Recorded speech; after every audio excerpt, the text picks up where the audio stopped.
e vamos aplaudir o nosso Senhor e Salvador Jesus Cristo. Estamos nesta manhã de domingo aqui na Igreja Internacional da Graça de Deus, em Campinas, na Avenida dos Expedicionários, número 80, no cruzamento da Campos Sales com a 11 de agosto. E aos domingos, esta reunião acontece sempre às 7 horas da manhã. Vamos prosseguindo no nosso estudo, pessoal, do livro de Gênesis, e estamos lá no capítulo 4, versículo 10. Durante esses dias, nós estamos fazendo um seminário de aprofundamento nas Escrituras Sagradas. Começamos em Gênesis 1, falamos de muitos assuntos, falamos de muitas coisas importantes, e agora nós chegamos no capítulo 4, versículo 10. Ainda estamos na saga de Caim e Abel, dois irmãos, filhos de Adão e Eva, que tiveram ali um grande problema devido à contaminação do pecado. Como nós já falamos, Caim traz do fruto ali da terra, hortaliças ao Senhor, e o Abel, por sua vez, era pastor de ovelhas, ele traz a primícia, o primogênito das ovelhas. Ocorre que o Senhor aceita a oferta de Abel e não aceita a de Caim. Caim acha-se no direito de sentir-se entristecido, e o Senhor percebe que o semblante dele já não era mais o mesmo. O Senhor então manifesta-se e diz o seguinte: Caim, por acaso, se você tivesse feito direito esta oferta, você não seria aceito? Agora, claro, o pecado jaz à porta, cabe a ti dominá-lo. Só que o Caim, ao invés dele refazer aquele ato, que era perfeitamente possível, até porque aquela oferta era voluntária, eles fizeram porque quiseram fazer, ele preferiu entrar pelo caminho da mágoa, pelo caminho da amargura. E não sendo repetitivo, mas se a gente perceber, tem muitas pessoas que preferem perder o que tem do que recomeçar, que preferem abrir mão de uma posição, de um cargo, de um chamado, de um ministério, do que sentar-se numa mesa para uma conversa franca, olho no olho. Por quê? Porque a mágoa toma conta do coração da pessoa, e nós devemos fugir desse tipo de coisa. Por fim, o Senhor se manifesta a Caim porque ele acaba matando o seu irmão. Ele faz exatamente o contrário do conselho de Deus. E o Senhor pergunta: Caim, aonde está o seu irmão? E ele responde até num tom de ironia: por acaso sou eu guardador do meu irmão? Naquele momento, Deus não queria propriamente saber aonde estava o Abel, mas o Senhor queria manifestação de arrependimento. O Senhor estava mais provocando ali uma oportunidade de recomeço do que propriamente saber onde estava o Abel, porque o Senhor sabe de todas as coisas.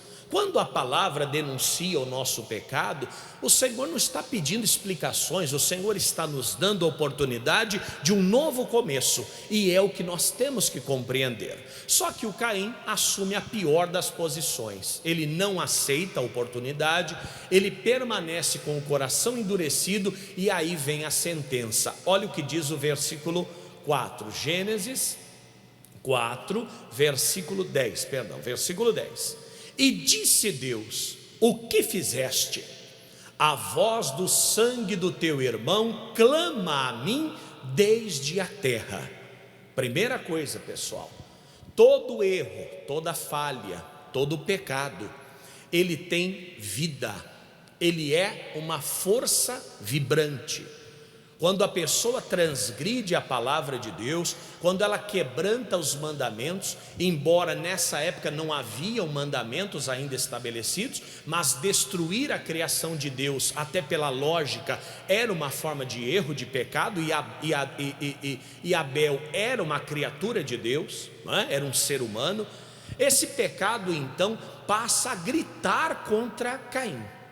Irmãos, é muito ruim quando a pessoa imagina que ela viola a palavra de Deus e ela não tem esta palavra acusando-a 24 horas por dia. Até porque, qual é o grande problema de tudo isso? A pessoa, vamos supor, ela mata alguém, dá 2, 3 tiros numa pessoa, no outro, num semelhante, e ela sai andando como se nada fosse acontecer, ainda mais se ninguém viu. Aí é que ela tem a sensação, e a falsa sensação, de que ela nunca será descoberta. Mas aquele pecado que ela cometeu a perseguirá para toda a vida. Aquela mancha no mundo espiritual, aquela falha, aquela brecha, aquela abertura vai estar para sempre perseguindo esta pessoa. E isso produz consequências imediatas. Vamos ver o próximo verso? Olha o que diz o verso 11: agora maldito és tu desde a terra, que abriu a sua boca para receber da tua mão o sangue do teu irmão. Você vê que o Senhor diz a ele o seguinte: a terra, ela absorve sangue, mas sangue de animais. Ela absorve água, ela absorve qualquer tipo de líquido que for ali jogado. Mas o sangue do ser humano é um sangue diferenciado. Por quê? Porque no sangue humano nós temos os atributos de Deus.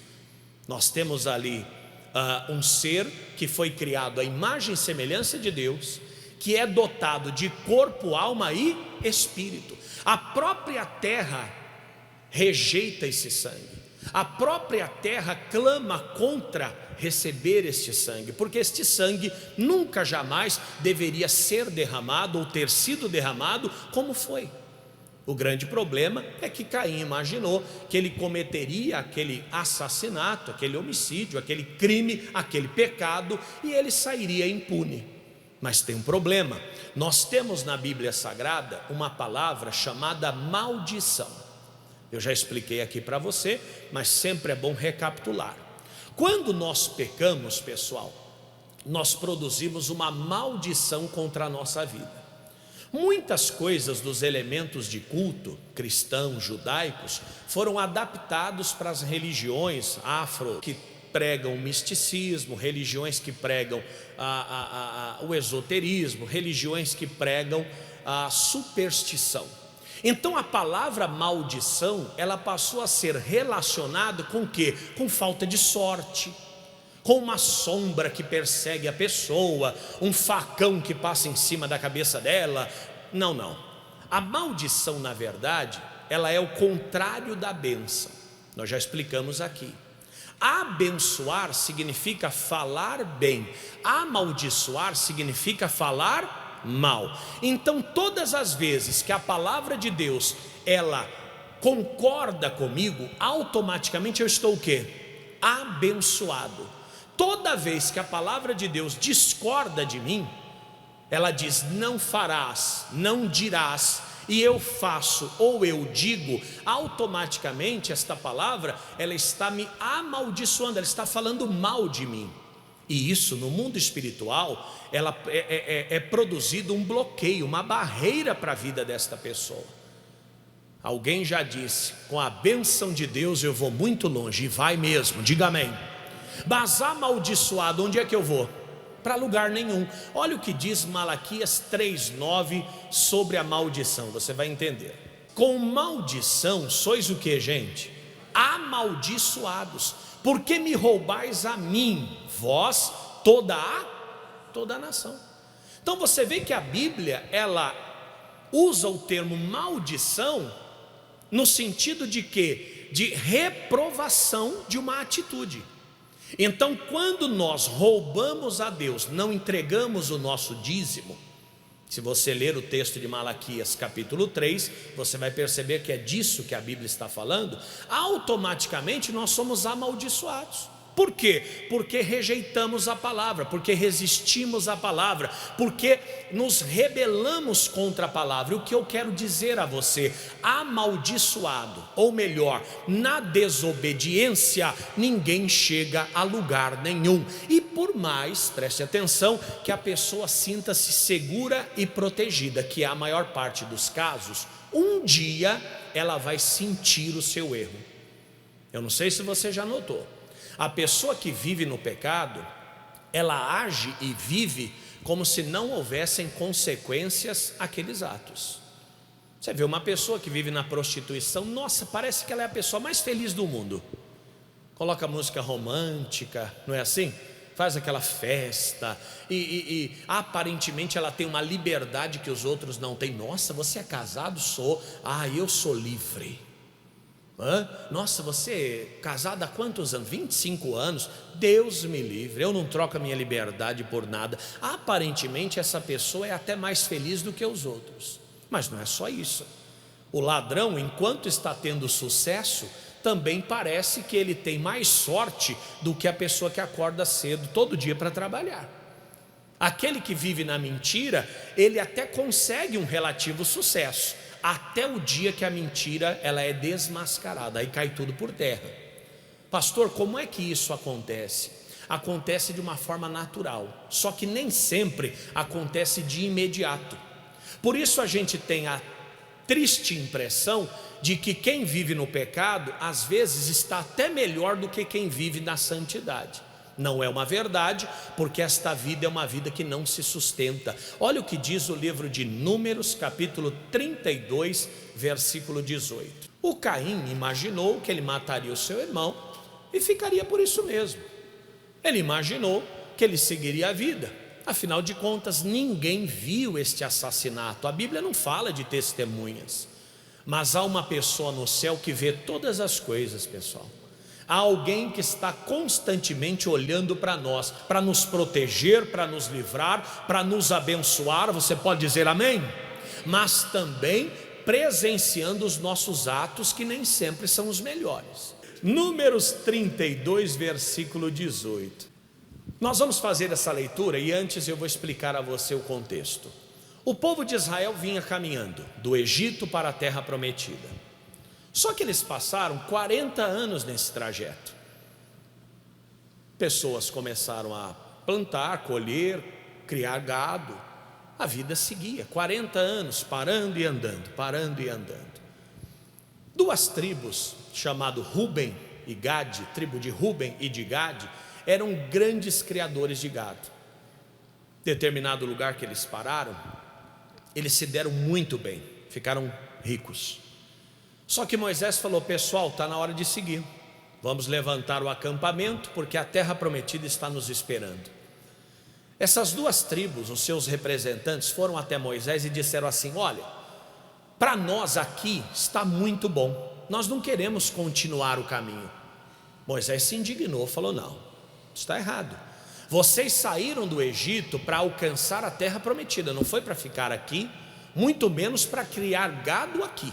Vocês vão embora com a gente. Olha, Moisés, por favor, deixa a gente ficar. Faz o seguinte, Moisés, a gente até vai com o povo de Israel, vence o que tem que vencer e nós voltamos então e permanecemos com esse pedaço de terra. Moisés falou: olha, a primeiro momento vocês até entristeceram o coração da congregação, porque nós precisamos de força, precisamos de união, e vocês estão querendo desagregar o nosso grupo. Mas tem um porém: se vocês forem com a gente até o final, eu autorizo vocês a voltarem e vocês vão voltar com a bênção. Mas tem um porém: se vocês não fizerem desse jeito, a coisa vai ficar ruim para vocês. Olha o que diz o texto, Números 32, 18. Não voltaremos para as nossas casas até que os filhos de Israel estejam em posse, cada um da sua herança, porque não herdaremos com eles da além do Jordão. Olha aí, nós não queremos ir, queremos ficar por aqui, nem mais adiante, porquanto nós já teremos a nossa herança daquém do Jordão ao oriente. Então Moisés lhe disse: se isto fizerdes assim, se vos armardes para a guerra perante o Senhor, e cada um de vós passar o Jordão perante o Senhor, até que haja lançado fora os seus inimigos de diante dele, e a terra esteja subjugada perante o Senhor, então voltareis depois e ficareis desculpados perante o Senhor e perante Israel, e esta terra vos será por possessão perante o Senhor. Verso 23, preste atenção: e se não fizerdes assim, eis que pecaste contra o Senhor, porém sentireis o vosso pecado quando vos achar. Aqui é a nossa parte. Vocês podem até trair o voto de confiança que nós estamos dando, vocês podem até não cumprir o combinado, mas tem um porém: o vosso pecado vos encontrará. Há traduções que falam assim. Vocês vão sentir um peso tão grande sobre a vida de vocês que vocês não terão sucesso em nada. Tudo que vocês conquistaram até agora vai se perder. E quando é que isso vai acontecer? Quando o pecado encontrar vocês. Irmão, muitas pessoas estão vivendo a vida porque o pecado ainda não as encontrou. Na verdade, não propriamente o pecado, mas o castigo, a recompensa, a consequência do pecado. Pastor, estou sendo tentado. Pense nas consequências. Pastor, eu estou pensando em fazer determinada coisa, a Bíblia reprova, os bons costumes contrariam, então você não pode fazer. Porque quando se faz, não se sente nada. Lembra do fruto que Adão e Eva comeram? Eles comeram e o Senhor avisou que eles morreriam, não foi essa a palavra? Pergunto aos senhores, eles morreram? Naquele momento não, mas experimentaram a morte da maneira pior possível, que foi a morte de Abel, um filho maravilhoso que eles tinham, e depois eles passaram a morrer, afora a morte espiritual que alcançou toda a humanidade. Meu irmão, tem coisa que não funciona. Eu conheço uma pessoa que não se dá com manteiga, queijo, derivados do leite, e é gostoso, tudo que vem da vaca é gostoso, não sei se você já percebeu. Irmão, a vaca se aproveita do chifre ao pelo. Tudo que vem da vaca é maravilhoso, a carne, o leite, não é? Mocotó, quem gosta de mocotó aqui dá um glória. Não, esse não é glória de quem come mocotó não. Não, de jeito nenhum. Quem gosta de mocotó aqui dá um glória. E eu não sabia, o chifre utiliza-se para fazer pente. O chifre utiliza-se para fazer N coisas. Que mais, irmão? Botão faz com chifre? Agora eu vou embora. Até botão faz. E outra que eu descobri um dia desses, sabe para que serve o pelo do gado? Essa vocês não sabem. Para fazer pincel. Aquele pincel, a trincha, não tem a trincha? Eu não sei a diferença de trincha e pincel, até porque isso aqui não é um curso de pintura. Mas até o pincel é feito com pelo. Eu não sabia, fiquei impressionado. Irmãos, tudo se utiliza, não é? O gado é maravilhoso e os derivados são também. Essa pessoa não pode com leite, nem com queijo, nem com margarina, essas coisas. Só que quando vê alguém comendo, vou pegar só um pedacinho. Na hora é uma delícia. Daqui a pouco, não estou bem. É a consequência. Porque a dor de estômago que a pessoa sente, está amarrado em nome de Jesus, mas tem organismo que não se dá com determinados alimentos, ela só vem quando começa a digestão. Quando a pessoa mastiga aquilo, é uma delícia. O pecado, irmão, quando ele é praticado, deve ser muito bom. Deve ser muito bom. E é bom, a gente sabe disso. Você fala uma coisa que não é verdade, você sente uma paz porque você conseguiu convencer a outra pessoa. O triste é quando vem as consequências. Você mentiu, você não sabe onde enfia a cara, não é verdade? É a pessoa que mata um ser humano. Quem já pratica tiro, diz que atirar é uma sensação muito boa. Ainda mais quando a pessoa está tomada pelo ódio. Imagina, pá, pá, pá. A pessoa volta para casa, o duro é a consequência, porque aquele sangue vai clamar contra aquela pessoa. O adultério então nem se fala. A pessoa volta a sentir o que sentia na época do namoro, não é? Aquele frio que sobe, aquele frio que desce, arrepia até os cabelos da cabeça. Mas aí começa, é filho chorando, é mãe sofrendo, é patrimônio sendo dilapidado, é a vergonha, é a indignidade que toma o ser da pessoa. Mas no momento ali, a pessoa se sente até mais homem do que os outros, mas mais mulher do que as outras. Amigo, o pecado ele alcança, ele produz os seus efeitos, não tem como. O pecado ele é uma semente que tem alta capacidade de germinação. Ele não cessa enquanto ele não produz os efeitos. Ele só cessa mediante o perdão em nome de Jesus e pelo sangue de Cristo. Diga amém, gente. E quantos imaginam que estão protegidos? Mataram, roubaram, prostituíram, mentiram, enganaram, odiaram, prejudicaram, trabalharam contra, traíram. e acham que a vida está seguindo. O rei Acabe era um homem muito pecador, casou-se com uma mulher chamada Jezabel, e ele então vivia a sua vida como se nada tivesse acontecido. Só que o homem que peca, no fundo, ele sabe que peca, verdade ou não? A pessoa vem até a porta da igreja, não pode entrar, eu vou ficar aqui fora. Tem N situações, medo de manifestar um demônio, medo de ser reconhecido por alguém dentro da igreja, é verdade ou não? O rei Acabe, vamos falar dele. 1 Reis 22, 29. Rei Acabe, pecador, casado com uma mulher também pecadora, ele era rei de Israel, e tendo consciência de que ele não estava bem com Deus, de que ele não estava desfrutando de plena comunhão, ele quis participar de uma guerra, mas ele tinha certeza de que se ele se mostrasse nessa guerra, ele seria morto. Só que ele foi, de que forma? Escondido. Ele achou que teria sucesso. Tem gente se escondendo. Agora é a hora de entregar o dízimo. Ele fica bem quietinho. Está que nem eu na escola bíblica, como eu já contei a vocês. Quando eu comecei na igreja, eu comecei participando da escola bíblica dominical, e como eu não tinha tanto conhecimento da Bíblia, eu não conhecia nada da Bíblia, não achava nada, eu tinha medo que o pastor me perguntasse alguma coisa. O que eu fazia? Eu sentava sempre atrás de um gordão que tinha lá, então eu ficava paradinho, o pastor não me via. Hoje estão sentando atrás de mim, mas hoje eu já conheço um pouquinho da Bíblia, então já não tenho tanta dificuldade. Tem pessoa que está sentando atrás do gordão, meu irmão.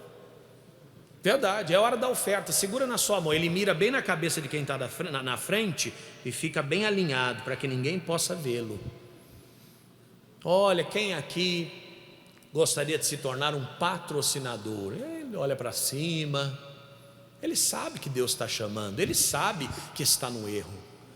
É a pessoa que fez um voto e não cumpriu. Tem pessoas que fazem um voto num domingo e elas precisam cumprir no próximo domingo, e para não cumprirem o voto, o que elas fazem? Não vêm no culto, ficam em casa.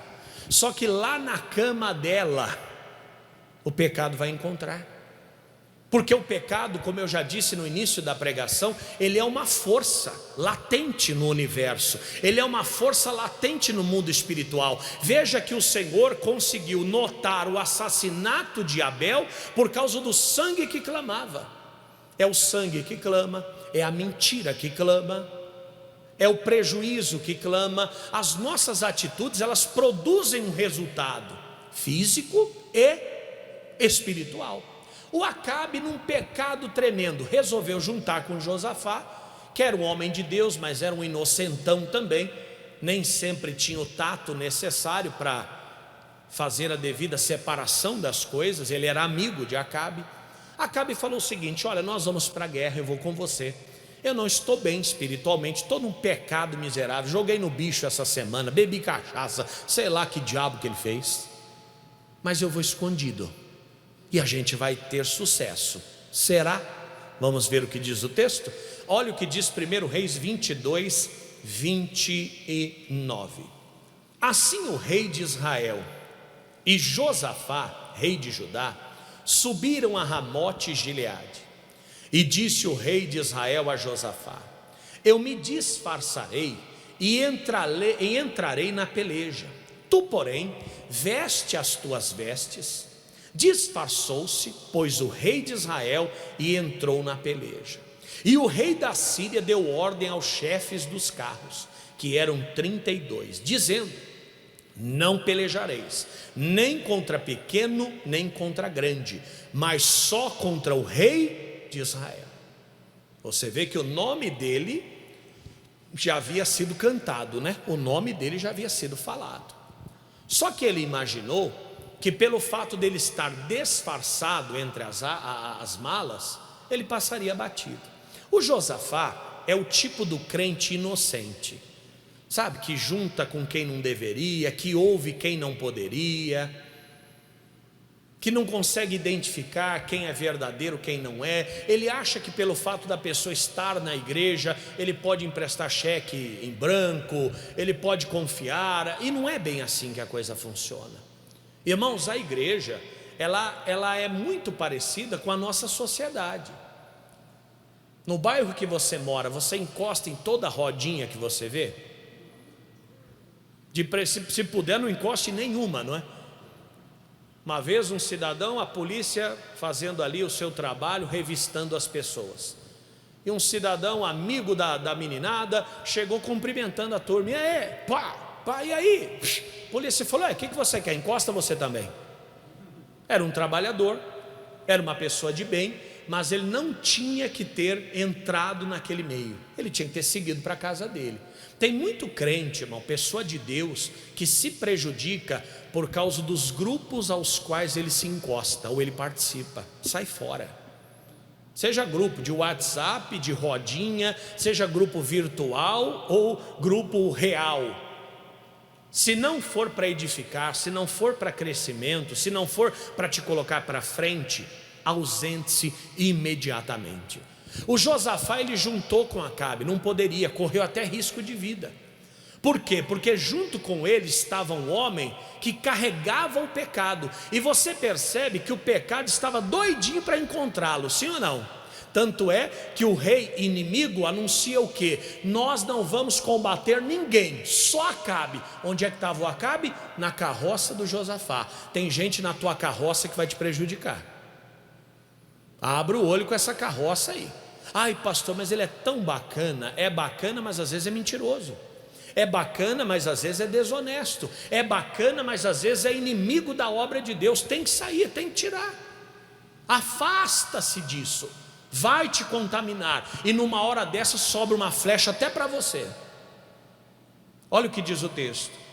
Sucedeu, pois, que vendo, verso 32, os chefes dos carros, Josafá, disseram eles, certamente é o rei de Israel, e chegaram-se a ele para pelejar com ele, porém Josafá gritou. Você vê o risco que Josafá estava correndo. Quando eles viram o rei de Judá chegando, eles confundiram com o rei de Israel e iam matá-lo. Mas o Josafá, ele faz o que? Ele dá um grito, não pessoal, não sou eu sou rei de Judá, eu não sou rei de Israel. Irmão, tem gente que só está na fé por um triz, que só está firme na igreja, na presença de Deus, por isso aqui, ó. Porque se ele continuar no caminho que ele está, ele não vai permanecer. É televisão ligada o dia todo ouvindo coisas que não levam a nada. Desligue essa miséria dessa televisão. Tome suas precauções, higiene, cuide da sua saúde. Mantenha seu sistema imunológico apropriado, consulte o seu médico, abra essa janela dessa casa que você está mofando aí dentro e viva, porque é o que nos resta. Diga graças a Deus. A vida é a maior dádiva que nós recebemos e nós não podemos abrir mão desta vida. E não é só vida, respiração, não. É a vida e vida em abundância, felicidade, realização, plenitude e por último a salvação das nossas almas. Diga amém. O rei Josafá gritou, falou, gente, não é o rei de Israel, sou eu sou rei de Judá. Essa foi a sorte. O Acabe lá atrás escondidinho, disfarçado, achando que ninguém estava vendo, mais ou menos como estava Caim lá no jardim do Éden. Matou o irmão, falou, deixa eu ali dar um rolê, já volto. Até o Senhor aparecer, falar, amigo, cadê o teu irmão? Eu sou guardador do meu irmão? É, porque o sangue dele clama. Como Ananias e Safira, que imaginaram que levariam aquela oferta mentirosa, que foi o nosso assunto dos últimos dias, e imaginaram que não seriam descobertos. Como Judas Iscariotes, que recebeu 30 moedas de prata, traindo Jesus, e ele imaginou que aquelas moedas trariam felicidade para ele. Trouxe tanto desgosto, tanta amargura, que ele acabou voltando aos sacerdotes, querendo devolver as moedas. E os sacerdotes disseram, não, essas moedas são tuas, nós não temos nada com isso. E irmão, o pecado é assim. Depois vem a consequência, depois vem a cobrança. E tem gente que ainda está escondidinho. Tem gente que ainda está no meio das malas, ainda está no meio das bagagens. mensagens secretas no WhatsApp, no Facebook, em qualquer outro aplicativo, arquivos, fotos, meu irmão, Jesus está te vendo. O teu pecado vai te encontrar, você vai passar a maior vergonha da sua vida. Segura, meu irmão, manda isso embora, conserta enquanto ainda é tempo.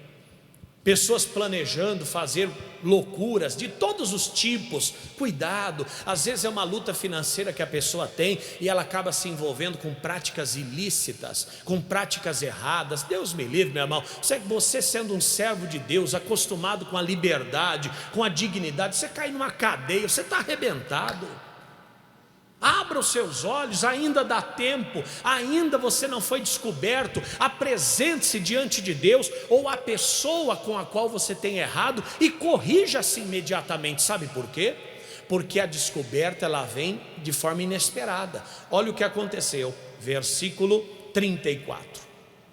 Então um homem entesou o arco na sua simplicidade e feriu o rei de Israel por entre as fivelas e as couraças. Então ele disse ao seu carreteiro: vira a tua mão e tira-me do exército, porque estou gravemente ferido. E a peleja foi crescendo naquele dia, e o rei parou no carro de fronte dos sírios, porém ele morreu à tarde, e o sangue da ferida corria no fundo do carro. Você vê que não foi o rei da Síria que matou, não foi o rei inimigo que matou. Quem foi que matou Acabe? Um homem simples, que sequer sabia utilizar-se do arco. Ele escondido na cabeça dele, o pior já passou. Já ouviu falar? O pior já passou. Já contei para vocês. Tinha um Fiat 147, na época era do mundo. Tinha 16 anos na época. E já tinha comprado esse carro. Eu lembro que a porta não fechava, então eu tinha que passar o cinto de segurança por fora e fechar o cinto. É bom porque o cinto me protegia e protegia o carro também, porque passava por fora. Meu padrasto gostava de um negócio, falou: olha, vamos para a praia. Documento atrasado e ele sem carta de motorista. Colocamos tudo dentro do carro, e quando a gente fala tudo, hoje, né? Todos nós, ou a grande maioria de nós, pensa em colocar malas dentro do carro, né? Não, minha mãe não colocava mala. Roupa era o que a gente menos levava. Minha mãe levava panela, fogão, bujão de gás, salsicha, até panela de pressão minha mãe levava para cozinhar. Encheu o Fiat 147 de coisa. Descemos a Serra de Bertioga. Quem mora na região de Mogi das Cruzes, São Miguel Paulista, Zona Leste de São Paulo, Bertioga era o mais perto, não tinha rodoanel, não tinha nada disso. Descemos. Quando estávamos chegando no trevo da rodovia Rio Santos, tem um posto policial lá. De longe a gente viu o guarda, e quando você vê o guarda de longe, ele também já está te vendo. Foi se aproximando, o guarda, e eles vão andando assim, né? Dá uma raiva desse andar, não dá? Estão cumprindo o papel deles, né? Na verdade não é raiva, é pânico. E ó, meu padrasto encostou. Documento do carro e habilitação, por favor. Meu padrasto falou: olha, eu não tenho nem o documento do carro. E todo bêbado é metido a sincero, né? Para ser sincero, como se isso fosse ajudar em alguma coisa. Para ser sincero ao senhor, eu não tenho nem o documento do carro, porque está atrasado. O último que eu tenho aqui é de 4 anos atrás. E também eu não tenho carta, mas eu dirijo desde menino. O guarda falou para ele: faz de conta que eu não estou te vendo, faz meia volta e vai assistir o Rei do Gado em casa. Irmão, subimos com arroz, salsicha, panela de pressão, bujão de gás. Aquela noite foi a noite mais triste, porque ia sempre à noite na esperança de não ter guarda. Não é assim que se faz? Mas naquele dia era plantão. Irmão, o pecado descobre, não tem jeito. O pecado alcança, o pecado chega. Não adianta se sentir seguro, não adianta se esconder, não adianta ir por trás, não adianta, uma hora a coisa vai acontecer. Ah, mas já faz anos que eu vivo desse jeito, nunca deu errado. O Senhor está tendo misericórdia de você. O Acabe, irmão, escondidinho, disfarçado. Um cidadão do nada pega um arco, comprou lá nas Casas Bahia, 12 vezes sem juros. Falou: deixa eu testar esse negócio. Escapou a flecha. Onde é que foi? Bem no Acabe. Não foi a flecha que alcançou Acabe, foi o pecado dele, porque ele não estava nem na mira. O plano dele, teoricamente, estava dando até certo, porque ele falou: olha, eu vou ficar escondido e você se apresenta. O Josafá falou: opa, sou eu, fique tranquilo. Os soldados deixaram ele passar. Só que um cidadão que não tinha nada a ver com a história acabou flechando ele e o matando. Meu irmão, o pecado alcança.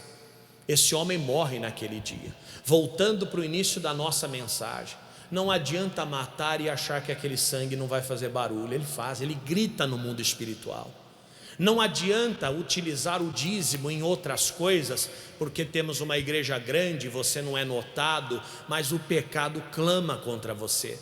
Há um limite, há uma maldição. Na verdade, no caso de Acabe, o que foi que alcançou? O pecado. Por quê? Havia uma maldição sobre ele, havia uma reprovação da palavra sobre ele. No caso de Abel, no caso de Caim, perdão, Abel era um homem de Deus. No caso de Caim, a maldição alcançou a vida dele. Nós vamos falar disso no próximo culto. O Senhor falou para ele: a terra vai negar o seu fruto, você vai andar que nem um vagabundo, você vai andar errante. Vai ser o nosso próximo estudo. Meu irmão, não viva na maldição, porque a maldição, ela tem um limite. A pessoa vai, até que dá de cara com ela. Aí vem a tragédia, aí vem a cobrança, aí vem o medo, aí vem o choro, aí vem a dor.